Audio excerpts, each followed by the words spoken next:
വളരെ പ്രധാനപ്പെട്ട വാർത്തയാണ്. ധർമ്മേന്ദ്ര പ്രധാൻ രാജിവെച്ചിരിക്കുന്നു. വിദ്യാഭ്യാസ മന്ത്രാലയത്തിൽ നിന്ന് അദ്ദേഹത്തെ ചേർത്ത് പിടിച്ച കഴിഞ്ഞ ദിവസങ്ങളിൽ കേന്ദ്ര സർക്കാർ കൈവിട്ടിരിക്കുന്നു ധർമ്മേന്ദ്ര പ്രധാന്റെ രാജി ഇപ്പോൾ ചോദിച്ചു വാങ്ങിച്ചിരിക്കുന്നു, രാജിവെച്ചിരിക്കുന്നു ധർമ്മേന്ദ്ര പ്രധാൻ എന്ന ഏറ്റവും പ്രധാനപ്പെട്ട വാർത്തയാണ്. തലസ്ഥാനത്തെയും രാജ്യത്തെയും കുലുക്കിയ പ്രതിഷേധത്തിന് പിന്നാലെ മുട്ടുമടക്കിയിരിക്കുന്നു കേന്ദ്ര സർക്കാർ. മറ്റൊരു വഴിയുമില്ല എന്ന് കേന്ദ്ര സർക്കാർ തിരിച്ചറിഞ്ഞിരിക്കുന്നു. ധർമ്മേന്ദ്ര പ്രധാൻ രാജിവെച്ചു എന്ന വളരെ പ്രധാനപ്പെട്ട വാർത്തയാണ് ഇപ്പോൾ വരുന്നത്. അങ്ങനെ നീറ്റ് പരീക്ഷാ ക്രമക്കേടുമായി ബന്ധപ്പെട്ട്, ചോദ്യപേപ്പർ ചോർച്ചയുമായി ബന്ധപ്പെട്ട് ഉത്തരവാദിത്തം ഏറ്റെടുക്കുന്നതിൽ വിമുഖത കാട്ടിയ സംരക്ഷിക്കപ്പെട്ട കേന്ദ്രമന്ത്രിക്ക് ഏറ്റവും ഒടുവിൽ രാജിക്ക് വഴങ്ങേണ്ടി വന്നിരിക്കുന്നു. രാജിവെച്ചിരിക്കുന്നു ധർമ്മേന്ദ്ര പ്രധാൻ എന്ന ഏറ്റവും പുതിയ വാർത്ത. 3:30 ഇന്ന് ചർച്ച നിശ്ചയിക്കുമ്പോൾ BJP ആവശ്യത്തിന് മുന്നിൽ വഴങ്ങിയിരിക്കുന്നു. അങ്ങനെ പിടിവാശി കേന്ദ്ര സർക്കാർ ഉപേക്ഷിച്ചിരിക്കുന്നു. രാജിയല്ലാതെ മറ്റൊരു ഗത്യന്തരവും ഇല്ല എന്ന് ധർമ്മേന്ദ്ര പ്രധാനും കേന്ദ്ര സർക്കാരിനും ബോധ്യപ്പെട്ടിരിക്കുന്നു. പി ബസന്ത് ചെയ്യുന്നുണ്ട്. ബസന്ത്, സ്ഥിരീകരിക്കാവുന്ന കാര്യങ്ങൾ. സർക്കാർ മുട്ടുമടക്കി എന്ന് തന്നെ പറയാം. BJP കേന്ദ്ര സർക്കാർ ഇപ്പോൾ വിദ്യാർത്ഥികളുടെ മുമ്പിൽ മുട്ടുമടക്കി എന്ന് തന്നെ നമുക്ക് പറയാൻ കഴിയും. ധർമ്മേന്ദ്ര പ്രധാൻ അല്പസമയം മുമ്പാണ് രാജിക്കത്ത് കൈമാറിയിരിക്കുന്നത്. വിദ്യാഭ്യാസ മന്ത്രി സ്ഥാനത്ത് നിന്നും ധർമ്മേന്ദ്ര പ്രധാൻ രാജിവെക്കുമ്പോൾ രാജ്യത്തെ വിദ്യാർത്ഥികളും രാജ്യത്തെ പ്രതിപക്ഷവും നേടുന്ന വലിയൊരു വിജയമാണ് ഈ വിഷയത്തിൽ ഉണ്ടായിരിക്കുന്നത് എന്ന് തന്നെ പറയാം. കഴിഞ്ഞ ഏതാനും ദിവസങ്ങളായി ഈ രാജി വിഷയത്തിൽ ഉറച്ച ഒരു നിലപാട് പറയാൻ സർക്കാർ തയ്യാറായിരുന്നില്ല. ഇന്നലെയും നടന്ന ചർച്ചയിൽ വിദ്യാർത്ഥികൾ മുന്നോട്ട് വെച്ച പ്രധാന ആവശ്യങ്ങളിലൊന്ന് ധർമ്മേന്ദ്ര പ്രധാന്റെ രാജിയാണ്. ബാക്കി രണ്ടുമൊക്കെ അതുമായി ബന്ധപ്പെട്ട മറ്റ് വിഷയങ്ങളായിരുന്നെങ്കിലും ഏറ്റവും സുപ്രധാനമായിട്ടുള്ളത് ധർമ്മേന്ദ്ര പ്രധാന്റെ രാജി തന്നെയാണ്. അതിപ്പോൾ ഉണ്ടായിരിക്കുന്നു എന്നുള്ളതാണ് ഏറ്റവും സുപ്രധാനമായിട്ടുള്ള വാർത്ത എന്ന് പറയുന്നത്. സർക്കാർ മുട്ടുമടക്കി എന്ന് തന്നെ നമുക്ക് പറയാൻ കഴിയും. പ്രജേഷ്, അതായത് നേരത്തെ ബസന്ത് ഒരു വകുപ്പ് മാറ്റം ഉൾപ്പെടെയുള്ള കാര്യങ്ങളിലേക്ക് പൊടിക്കൈ പ്രയോഗം ആലോചിച്ചു. പക്ഷേ അതൊന്നും ഫലം കാണില്ല. രാജ്യം വലിയൊരു പ്രതിഷേധത്തിലേക്ക് വഴിമാറും.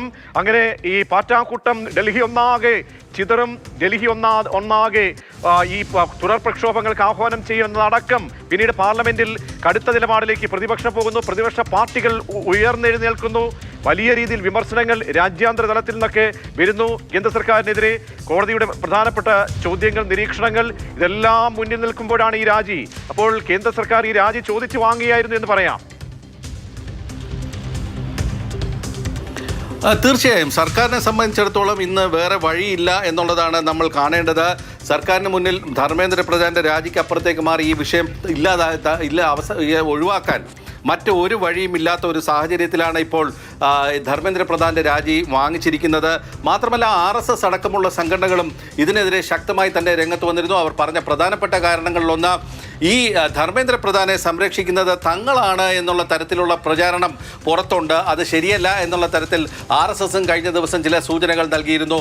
അതിൻ്റെ കൂടി അടിസ്ഥാനത്തിലാണ് ഇപ്പോൾ ഇത് മാറ്റം വരുന്നത്. മാത്രമല്ല ഇതിൽ വലിയൊരു രാഷ്ട്രീയമായ മാറ്റം, അല്ലെങ്കിൽ ഇന്ത്യയിലെ രാഷ്ട്രീയ സാമൂഹിക രംഗത്ത് വരുന്നൊരു മാറ്റം, മോദി എന്ന് പറയുന്ന ആ ബിംബം ഉടഞ്ഞില്ലാതാകുന്നു എന്നുള്ളതാണ്.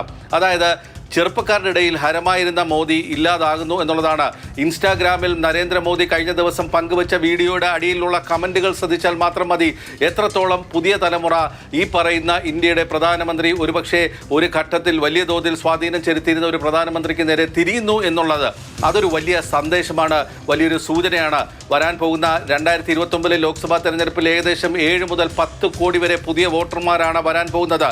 ഒരു ജെൻസി, ഒരു തലമുറ മാറ്റം, ആ മാറ്റം തിരിച്ചറിയാൻ കഴിഞ്ഞു എന്നുള്ളതാണ് ഇപ്പോൾ BJPയും അല്ലെങ്കിൽ സംഘപരിവാറിനെയും അല്ലെങ്കിൽ NDA തന്നെ വലിയ തോതിൽ അത് അവരെ സ്വാധീനിച്ചിട്ടുണ്ട് എന്നുള്ളത് ഈ വിജയം എത്രത്തോളം അടയാളപ്പെടുത്തുന്നതാണ്. നോക്കൂ, 35ാം നാളാണ് കേന്ദ്ര സർക്കാരിന് മുട്ടുമടക്കേണ്ടി വരുന്നത്. ഈ സമരത്തെ എങ്ങനെയാണ് സമീപിച്ചത്? ആദ്യം തല്ലിക്കെടുത്തി ഈ സമരം ഇല്ലാതാക്കാൻ ശ്രമിച്ചു. പോലീസിനെ ഉപയോഗിച്ച് ഉരുക്കുമുഷ്ടി പ്രയോഗം നടത്തി.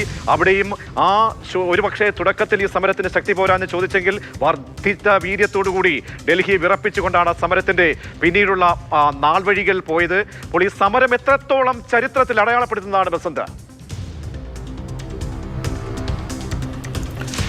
തീർച്ചയായും നിർഭയ സമരത്തിന് ശേഷം ഒരുപക്ഷെ ഏറ്റവും സജീവമായി പൊതുജനങ്ങൾ യാതൊരു വിധത്തിലുള്ള സമ്മർദ്ദവുമില്ലാതെ അല്ലെങ്കിൽ ആരുടെയെങ്കിലും സംഘാടനമില്ലാതെ തന്നെ ഈ പൊതുനിരത്തിലിറങ്ങി സമരം ചെയ്തത് ഒരുപക്ഷെ ഇപ്പോൾ ഈ വിദ്യാർത്ഥി സമരം തന്നെയാണ്. പലവിധ ആരോപണങ്ങളുണ്ടാവാം ഇതിൻ്റെ പിറകിലുള്ളവർ ആരൊക്കെ എന്നുള്ള തരത്തിലുള്ളത്.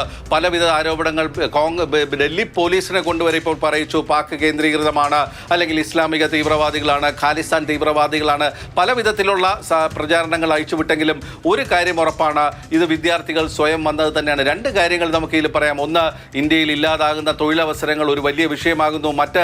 മറ്റൊന്ന്, പഠിച്ചെഴുതുന്ന പരീക്ഷ ഇല്ലാതാകുക അല്ലെങ്കിൽ റദ്ദാക്കുന്ന ഒരു സാഹചര്യം ഉണ്ടാക്കുന്ന മനോവിഷമം. ഇതെല്ലാം തന്നെ എല്ലാ വിഭാഗം ജനങ്ങളെയും ഇതിലേക്ക് എത്തിച്ചു എന്നുള്ളത് തന്നെയാണ്. അതിൽ ജാതി വ്യത്യാസമില്ല, മതമില്ലാത്ത, രാഷ്ട്രീയമില്ലാത്ത തരത്തിലേക്ക് കാര്യങ്ങൾ മാറുന്നു. ഒരുപക്ഷെ BJP വീടുകളിൽ പോലും നരേന്ദ്രമോദിയെ ആരാധിക്കുന്ന ആൾക്കാർ പോലും അല്ലെങ്കിൽ അവരുടെ വീടുകളിലുള്ളവർ പോലും ഈ സമരത്തിൽ പങ്കെടുക്കുന്ന ഒരു സാഹചര്യത്തിലേക്ക് കാര്യങ്ങൾ വരുന്നു എന്നുള്ളതാണ്.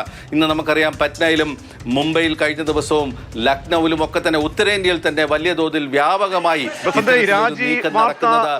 എവിടെയാണ്, ഏത് സോഴ്സിൽ നിന്നാണ് ഈ രാജി വാർത്ത വന്നത്? അങ്ങനെ എന്തെങ്കിലും ഒരു അറിയിപ്പോ മറ്റോ ഉണ്ടായിട്ടുണ്ടോ കേന്ദ്ര സർക്കാരിന്റെ ഭാഗത്ത്? എങ്ങനെയാണ് ഈ രാജ്യ സ്ഥിരീകരണം വരുന്നത്? വസന്ത്,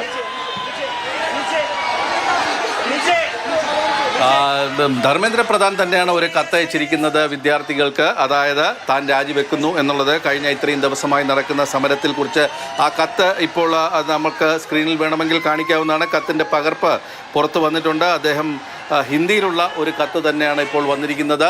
അതായത് രാജിവെക്കുന്നു എന്നുള്ള തരത്തിൽ. വസന്ത്, കയ്യിലുണ്ടെങ്കിൽ മനസ്സിലാക്കുന്നുണ്ടെങ്കിൽ ആ കത്തിൽ എന്താണ് അദ്ദേഹം പറയുന്നത്?